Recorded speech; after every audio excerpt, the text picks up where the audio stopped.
Good morning. How is everybody? This episode is all about how you can help your student save their freshman year in college now in their senior year of high school. Confused? Sit tight. Hey, welcome back to Not Your College Life with Lisa Beals. I'm Lisa Beals. My goal is to always share helpful and relevant information for you to take back to your student as you're walking this journey, helping your student transition from child and dependent to adult and independent. And it's just as much a transition for you as it is with them. So my goal is to help empower you and encourage you along the way. So let's get started. Today's episode is all about how you can help your freshmen save their freshman year while they're still a senior in high school. In my day job, I get the opportunity to interact with students. And on the negative side, I get to interact with students who have come against, they're backed against a wall because they've had a really unfortunate semester or two, and they're trying to figure out how to recover and where to go from here. And as I've talked to them, one thing I have found really curious. So our institution has continued to increase the profile of the student that they're admitting. So the student is brighter, more prepared, higher SAT scores, higher GPA, higher class rank, more AP and dual credit in high school. We admit them, they're rock stars. They get here, culture shock. Not just moving away from home, but they're no longer the big fish in the little pond. They're no longer up here at the top academically because they're surrounded by students that are like that. And so it's going to take more for them to stand out. Is that a big deal? No, not necessarily. They don't have to stand out. But what they do have to be able to do is survive and thrive. And so what I want to do is help you prepare them for freshman year now, while they're under your roof, and you still have the ability to check in with them daily and to hold them a bit more accountable since they're at home under your roof. So some of the things that have been really eye-opening for the students that I've talked to when we're reflecting back on what didn't go right, we're reflecting back on what led them to where they're at today, on probation or academically dropped, not eligible to enroll, not having the GPA they thought they should, not getting into the major that they wanted to. What has been a common thread has been two things. One, these students are brilliant. They've come in to the college as brilliant students. They've never had to study. It's all come naturally to them in high school. Now they have to study. They don't know how. So it's incumbent on them to figure that out. And if I am fortunate enough to reach you before your student has started the college journey, yay, that's excellent. So if this is their senior year, if this is their junior year, now is the time to help them develop those study skills. There are all kinds of tips and techniques. There are people that will teach you how to study. If there are resources available in high school, now is the time to have your student or yourself reach out and start this semester. Now is better than tomorrow. It's better than someday. It's not as good as yesterday, but now is the perfect time. Start now. Have them learn how to study. Is it taking notes? Is it active listening? Is it listening to recordings? Is it studying with a friend? What is it that helps your student learn and retain the information to be able to teach it back to someone else so that they can perform well on a test? The other really, really common thread is scheduling time. Students have this newfound freedom once they come to college, and they have no idea how to manage their time because their parent, with the best of intentions, has managed it for them. They've not had a job, whatever, and so the parent has just kind of stepped in and told them what to do when. And so if you're fortunate enough that they're still in high school, I'm going to really, really encourage you to walk them through this journey. So let's break that down a little bit. How to study. So there's some components with how to study. First and foremost, you need to figure out where is the best study space. Your student's going to have to figure that out. Is it in their room? Is it in a den? Is it in the library? Is it in the coffee shop? Or is it going to vary? But they need to figure that out. Where am I most productive? And is that a space that's accessible to me? Is it a place where that it has distractions that, or is it a place that is going to have limited distractions for them? Where there's not going to be someone walking in and out, there's not going to be music playing, there's not going to be a lot of friends coming in trying to get them to do something else other than the task at hand. What's the best time of day for them to study? Is it early in the morning? Is it in the afternoon right after school? Is it in the evening before bed? They need to figure this out. Is it solo studying or is it buddy? Do they need a study mate? Do they need someone else to help them with accountability? Or some students actually learn better by teaching someone else the material, so because it requires them to kind of process it and digest it at a different level. So those are all really good questions to work through with your student when deciding on study space. Then you've got to figure out supplies, textbooks. So many high schools are going to eText, which is fine, but does it serve your student? If it's not, do you need to work on printing something out? Does the eText allow for annotations or highlights or bookmarks or things like that? Do they need pens, pencils, markers, highlighters, note cards, notebooks, post-it notes? Everybody's going to learn and retain information differently, so have them try something and see how it works, and then pivot.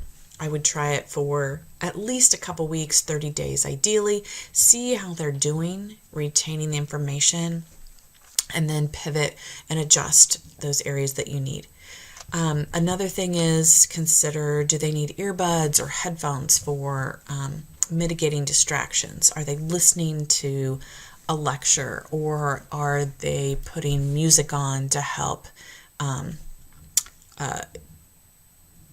they putting earbuds on and listening to music to help mitigate the distractions?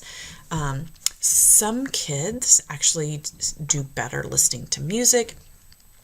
Interesting, if you listen to like Spotify or Amazon Music or iTunes or whatever your listening platform is, there's my friend Crystal actually shared this with me. There's actually a genre called concentration music. It's a whole genre, and it doesn't have words, which for me personally I find really helpful because sometimes I get drawn into the words and they pivot my mind somewhere else. So having this concentration music that is only instrumental, and it's not classical, right? That it could be anything. But there's all different kinds of concentration music, and I'm going to challenge you to suggest that to your student and see if they don't find it helpful to help really hone in on what they need to do.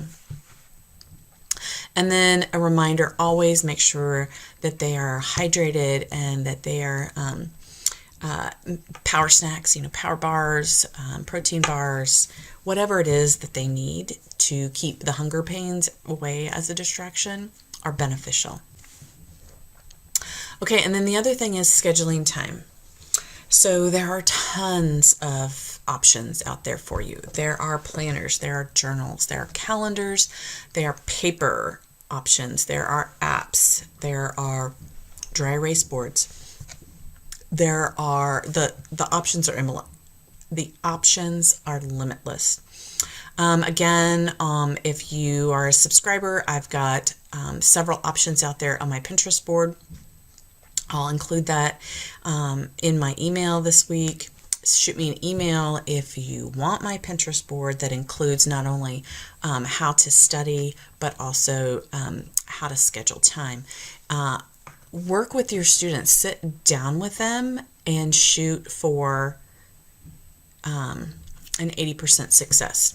So get the planner, sit down with them, pick Saturday or Sunday. It needs to be either at the end of the week or the start of the week. Calendar 30 minutes.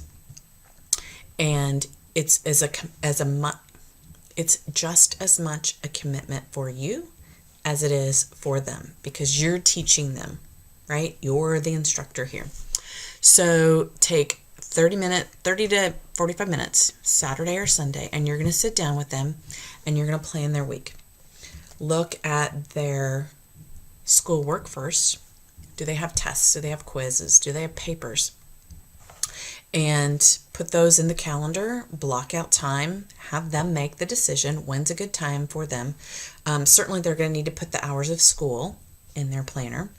Have them put down when are they going to get up, when are they going to eat, when are they going to sleep. There's only 168 hours in a week. I think once you start chinking away at that 168 hours, I think your student will be surprised and shocked how much time is spent wasted doing a whole lot of nothing. But isn't now the best time to figure that out while they're still at home with you? So schedule breaks in. So when they're planning their study time, make sure that encourage them to be realistic, right? I'm not going to sit and study for a 4-hour block of time. I'm not going to sit and study for a 2-hour block of time. Studies show that you are you're comprehending the most material in like 20 to 30 minute segments. Sit down, read, do some active reading, do some note taking. Ask yourself some questions. Maybe have the questions at the end of the chapter in mind as you're reading through the chapter, and then set a timer, 30 minutes. Stop, get up and walk around, have a drink, go to the bathroom. If they're an athlete, do some sit-ups or some push-ups. Have them schedule 10 minutes for a social media scroll. But they need to set a timer, because we all know how fast that social media can just consume more than that 10 minutes. So give themselves a timer, 20 to 30 minutes of studying, 5 to 10 minute break for hydration, social, whatever that is. Then back at it for another 20 to 30 minutes. Keep that routine going until they've achieved their objective with the amount of study time that they need on each day. Make sure that they are blocking enough time for sleep. A teenager needs typically 8 to 9 hours. Make sure they're budgeting that in during the night, not including an after school nap, but they need a solid 8 to 9 hours. I know it seems crazy. They're not babies anymore. They're not toddlers, but they do need plenty of sleep at night to get all that stuff to reset and recharge. They need to calendar time in for exercise. Ideally 30 minutes a day. They can decide what the best time of day is for them on that. If they're an athlete or involved in the other kind of extracurricular activities where they're going to get that in, that's great. They're going to calendar that time as well.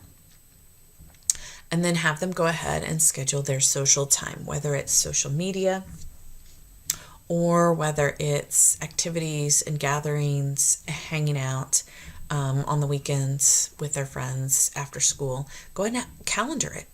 Have them accurately reflect what their life looks like. When the next Saturday and Sunday roll around and you're sitting down before you plan next week, take a look and have them evaluate how well did I meet my own commitment to myself to keep this time. And 100% is not realistic, right? Stuff's going to happen. They're going to need to pivot, but have them shoot for a solid 80%. And out of the gate, if they don't get that in week 1, it's okay. They're learning this. Encourage them to be gracious with themselves, and then sit down and plan for next week. Where did you stray from your plan? What can you do this week? What can you do this next week to do a better job at honoring your commitment to yourself? You are helping them set the foundation for a successful freshman year.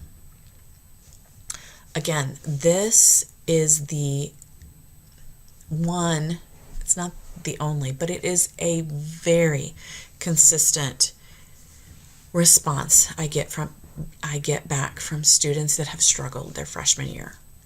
I didn't know how to study. I didn't know how to manage my time.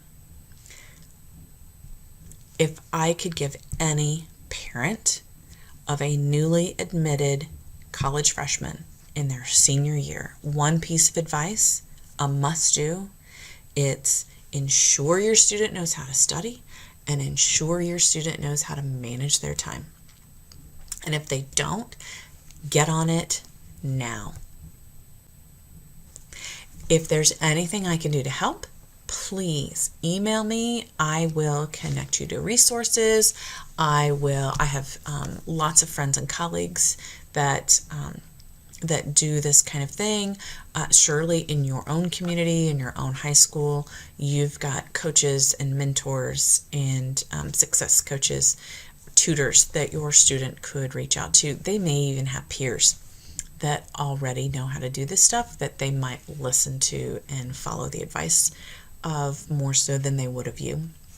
But either way, I'm cheering you on. This could be a really big deal and you don't even know it yet. So thanks for listening in. If I've missed something in this episode that I've left you questioning, shoot me an email. I'm at lisa@lisabeals.com. That's Lisa with an E-L-E-S-A. Yes, my mother wanted me to be different. And subscribe to my podcast. I really appreciate your reviews and your feedback. Let me know what you need to know. What is it that I can help inform you on and encourage you on? This is a tough transition. I realize that. I've been through it myself. I see it every day.